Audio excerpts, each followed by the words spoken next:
अब next topic है, हम लोग रिलेशन पढ़ेंगे। इलेक्ट्रोस्टैट के फर्स्ट चैप्टर में आपने पढ़ा था इलेक्ट्रिक फील्ड इंटेंसिटी क्या है, और सेकेंड चैप्टर में आपने पढ़ा इलेक्ट्रिक पोटेंशियल क्या है। तो दोनों का आप अच्छी तरह से भली भांति समझ रहे हैं दोनों टॉपिक क्या है और दोनों का कॉन्सेप्ट क्या है। अब ये टॉपिक आएगा कि दोनों में रिलेशन क्या है, इलेक्ट्रिक पोटेंशियल और इलेक्ट्रिक फील्ड इंटेंसिटी में क्या रिलेशन है, और इस पर बहुत सारे न्यूमेरिकल प्रॉब्लम आपको सॉल्व करने के लिए होंगे। तो हेडिंग करेंगे relationship between electric potential and electric field intensity.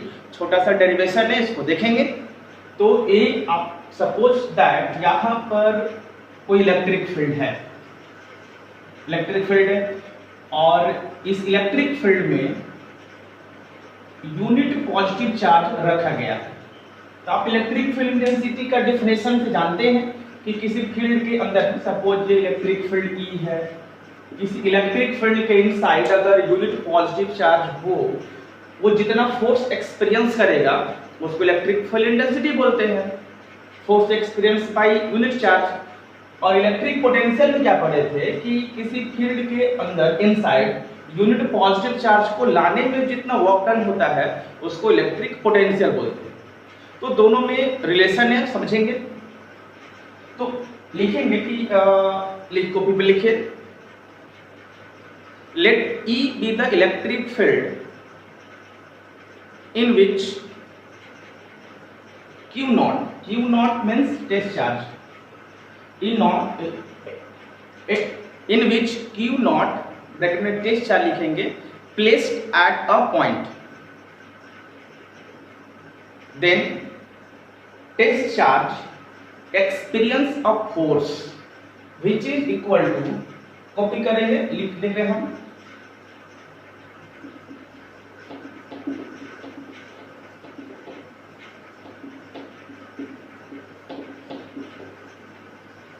Test charge experience force.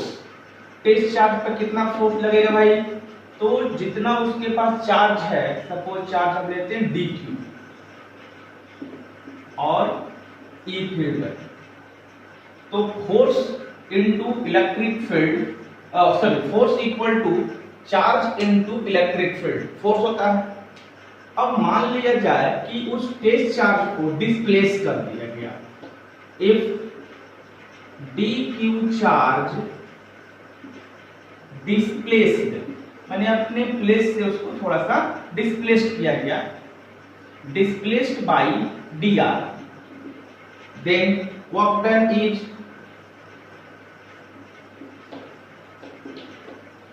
आपने पढ़ा होगा वर्क डन निकालने का expression, force into displacement.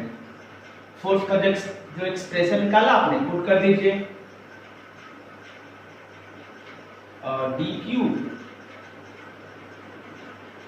Into electric field into displacement, हो गया।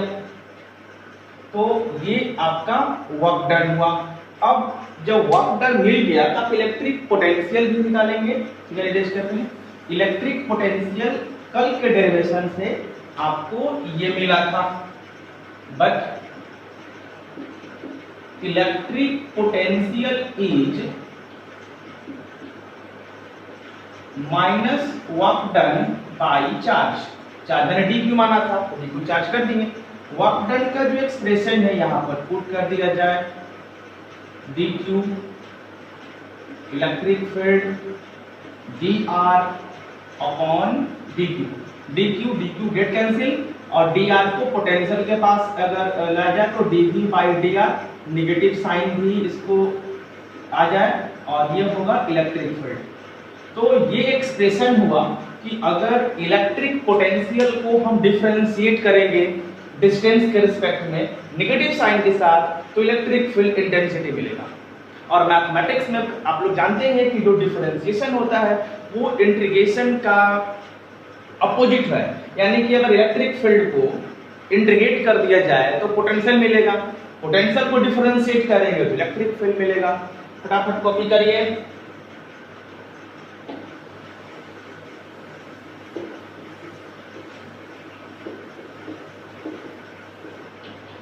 आप इस पैसे भी लिख सकते हैं कि अगर इलेक्ट्रिक फील्ड को हम इंटीग्रेट करते हैं, कहां से कहां तक इंटीग्रेट करना है, इसको इनफिनाइट से आर तक इंटीग्रेट करना है तो पोटेंशियल मिलेगा। तो अगर किसी क्वेश्चन में प्रॉब्लम में आपको इलेक्ट्रिक फील्ड दिया हो और बोले कि पोटेंशियल डिराइव करो, पोटेंशियल का वैल्यू फाइंड आउट करिए, तो आप इलेक्ट्रिक फील्ड को इंटीग्रेट करेंगे। या फिर पोटेंशियल दिया होगा और इलेक्ट्रिक फील्ड निकालना होगा किसी पॉइंट पर, तो आप उसको डिफरेंशिएट करेंगे। समझाइएगा। अब पोटेंशियल को या फिजिक्स में किसी भी क्वांटिटी को डिस्टेंस के टर्म में डिफरेंशिएट किया जाता है तो उसको ग्रेडियंट बोलते हैं।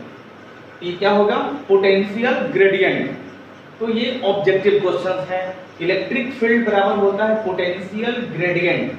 पोटेंशियल का यूनिट क्या होता है? वोल्ट, डिस्टेंस का मीटर। तो इलेक्ट्रिक फील्ड का यूनिट हो गया वोल्ट पर मीटर। और एक यूनिट जो पहला चैप्टर में पढ़े थे आप, न्यूटन पर कूलम, वो तो है ही, वोल्ट पर मीटर एक और यूनिट आ गया। तो लिखेंगे नोट में एसआई यूनिट, ये भी एसआई यूनिट ही है। अब electric field intensity is volt पर मीटर, इसका अकॉर्डिंग डायमेंशन निकालेंगे। तो इसका जो डायमेंशन मिलेगा वो पहले वाला का भी डायमेंशन सेम सेम रहता है, वो भी कर लिए।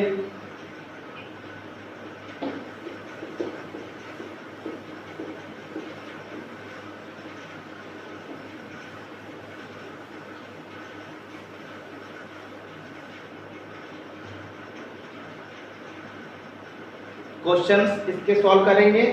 अभी हम लोग केवल थ्योरी पढ़ेंगे, क्वेश्चंस को अगले वीडियो में सारे टॉपिक का बनाया जाएगा। अब नेक्स्ट टॉपिक है डाइपोल को इलेक्ट्रिक फील्ड में रोटेट करने पर वर्क डन क्या होगा। तो हेडिंग करेंगे next, work done to rotate a dipole in uniform electric field. वर्क done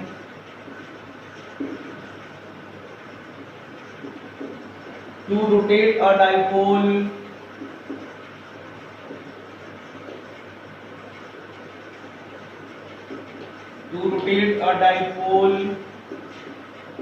in uniform electric field। ध्यान देंगे, हम लोग को यूनिफॉर्म इलेक्ट्रिक फील्ड के बारे में ही पढ़ना है, नॉन यूनिफॉर्म नहीं पढ़ना है। तो यूनिफॉर्म इलेक्ट्रिक फील्ड में डाइपोल को रोटेट करने पर वर्क डन क्या होगा। वैसे आप पढ़े हैं कि डाइपोल को इलेक्ट्रिक फील्ड में अगर प्लेस किया जाए तो उस पर टॉर्क लगता है। तो चलिए मैंने यहाँ पर एक यूनिफॉर्म इलेक्ट्रिक फील्ड बनाया, ये हो गया यूनिफॉर्म इलेक्ट्रिक फील्ड। और इस इलेक्ट्रिक फील्ड में एक डाइपोल को रखा जाएगा और डाइपोल को रोटेट करने पर कितना एनर्जी लगता है, कितना वर्क डन होता है, ये ड्राइव करना इंपॉर्टेंट डेरिवेशन है बोर्ड एग्जाम के लिए। Suppose that this is a electric field. अब इसमें हम डाइपोल को रख लेते हैं। डाइपोल में दो चार्ज होता है, negative and positive, equal strength का एंड अपोजिट पोलैरिटी का। तो सपोज दैट ए बी एक डाइपोल है जो इलेक्ट्रिक फील्ड में थीटा डिग्री के एंगल पर रखा गया है। डाइपोल का लेंथ को 2l से रिप्रेजेंट कराया जाता है। तो आपको पता है कि डाइपोल इस इलेक्ट्रिक फील्ड में रखेंगे तो उस पर टॉर्क लगता है। कितना टॉर्क लगता है भाई, फटाफट देख लें, बताइए कितना लगता है। Torque experience by dipole is, याद है किसी को, बोलिए याद है। टॉर्क इक्वल टू क्या होता है, P E sine theta. P क्या है इधर भाई, पी क्या है, डाइपोल का मोमेंट है, डाइपोल मोमेंट। डाइपोल मोमेंट क्या होता है, अपना बोल दीजिए, चार्ज को लेंथ से मल्टीप्लाई करेंगे तो डाइपोल मोमेंट मिलेगा। और ई इलेक्ट्रिक फील्ड है, थीटा ये साइन थीटा है, ये इसका डेरिवेशन हम लोगों ने लास्ट क्लास में किया हुआ है। अब डाइपोल को रोटेट करा जाएगा। Now dipole is rotated।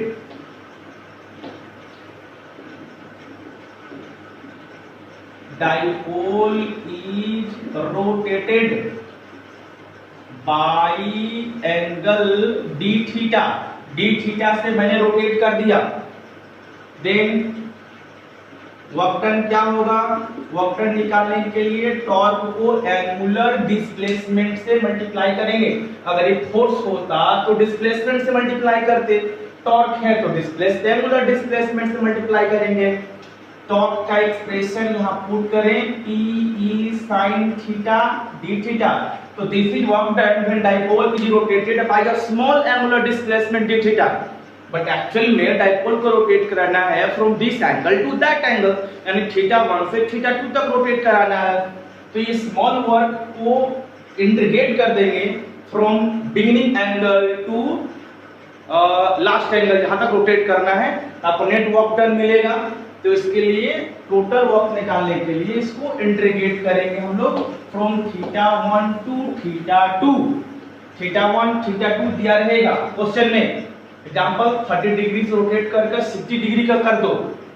तो नेट वर्क डन निकालने के लिए क्या किया जाएगा, नेट वर्क डन इज, चलिए इस स्मॉल वर्क को इंटीग्रेट करें हम लोग थीटा 1 से थीटा 2। स्मॉल वर्क का एक्सप्रेशन यहां पर है, पुट करिए Pe sin theta d theta, theta 1 to theta 2। Sine theta का इंटीग्रेशन क्या होता है, minus cos theta, theta 1 to theta 2। Work done equal to हुआ Pe, अपर लिमिट पुट कर दिया जाए cos थीटा 2, फिर माइनस रहता है तो माइनस माइनस प्लस हो गया cos theta 1। This is work done. ये डाइपोल को इलेक्ट्रिक फील्ड में रोटेट कराने का ये जनरल फार्मूला है। तो भी कर दिए, फिर हम लोग 2-3 केस पढ़ेंगे इसमें, केस उसके बाद ये एक्सप्रेशन खत्म।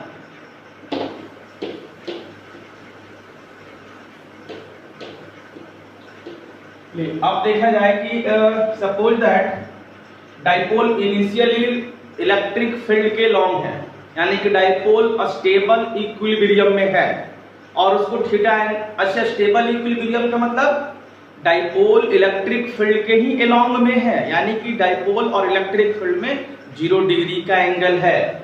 आपका केस आएगा case number first, dipole initially equilibrium में है, इसका मतलब कि थीटा 1 0 डिग्री है और थीटा 2 कोई भी एंगल हो सकता है। इनिशियल इक्विलिब्रियम से रोटेट करा कर मैंने फलाना एंगल ले गया, थीटा डिग्री पर रोटेट करा दिया, तो वर्क डन क्या हो जाएगा, पुट कर दे यहां पर। तो work done equal to Pe minus cos theta plus cos 0 degree. Cos 0 degree का वैल्यू क्या होता है 1, तो Pe 1 माइनस कॉस थीटा। तो ये जो वर्क डन है डाइपोल में एनर्जी के रूप में स्टोर रहता है। This work done store in dipole as a energy. अब केस नंबर 2 हो जाएगा जिसमें कि डाइपोल को इनिशियली इलेक्ट्रिक फील्ड के साथ परपेंडिकुलर में रखा जाए, माने थीटा 1 90 डिग्री का हो, तब वर्क डन क्या होगा, इसमें चेंज करते हैं, वो केस नंबर 2 हो जाएगा। और वो 90 डिग्री पर है तो थीटा 1 90 डिग्री होगा और cos 90 डिग्री का वैल्यू क्या होता है बोलिए 0 होगा, तो ये 1 होगा ही ना, 1 नहीं रहेगा। तो आपका आंसर हो जाएगा, इसको अच्छे से लिख लिया जाए, माइनस Pe cos थीटा। तीसरा केस बहुत बार एग्जाम में पूछा हुआ है, इसको बहुत बढ़िया से समझेंगे। तीसरा केस क्या बोलता है कि डाइपोल को स्टेबल इक्विलिब्रियम से अनस्टेबल इक्विलिब्रियम तक रोटेट कराना है, मतलब 0 डिग्री से 180 डिग्री तक रोटेट करना है। इनिशियली इलेक्ट्रिक फील्ड के लॉन्ग है, रोटेट कराकर इलेक्ट्रिक फील्ड के अपोजिट में कर देना है। तो थीटा 1 उसका तो 0 डिग्री होगा, बट थीटा 2 180 डिग्री होगा। तो वर्क डन क्या होगा, ये बहुत ही पॉपुलर क्वेश्चन है ऑब्जेक्टिव के लिए। थीटा 1 0 डिग्री हो जाएगा और थीटा 2 180 डिग्री हो जाएगा। तो work done equal to Pe और थीटा 2 180 डिग्री और थीटा 1 हो जाएगा इनिशियली 0 डिग्री है तो थीटा 1 0 डिग्री होगा और ये 180 डिग्री होगा। ठीक है, तो minus 180 degree plus cos 0 degree. Cos 80 degree का वैल्यू -1 होता है और कॉस 0 डिग्री वैल्यू 1 होता है, तो -1 और माइनस प्लस हो गया, तो वर्क डन का फार्मूला मिला 2PE। 2PE ये बहुत ही पॉपुलर ऑब्जेक्टिव क्वेश्चन है और ये क्वेश्चन है आप लिखेंगे, उसको बनाकर आप हमको आंसर बताइएगा। क्वेश्चन लिखिए, if dipole placed in a stable equilibrium in a uniform electric field, stable equilibrium में इलेक्ट्रिक फील्ड में रखा हुआ है। If dipole is rotated to the angle 60 degree then work done is W, W work done है। Then find the torque experience to put the dipole at that position। इसको explain करते हैं कि 0 degree पर इनिशियली था, 60 degree तक rotate करने पर W वर्क डन होता है। तो 60 डिग्री पर ही डाइपोल को पोजीशन देने के लिए, पोस्टेड करने के लिए कितना टॉर्क लगेगा, या बनाकर ये क्वेश्चन मेरे व्हाट्सएप पर भेजेंगे।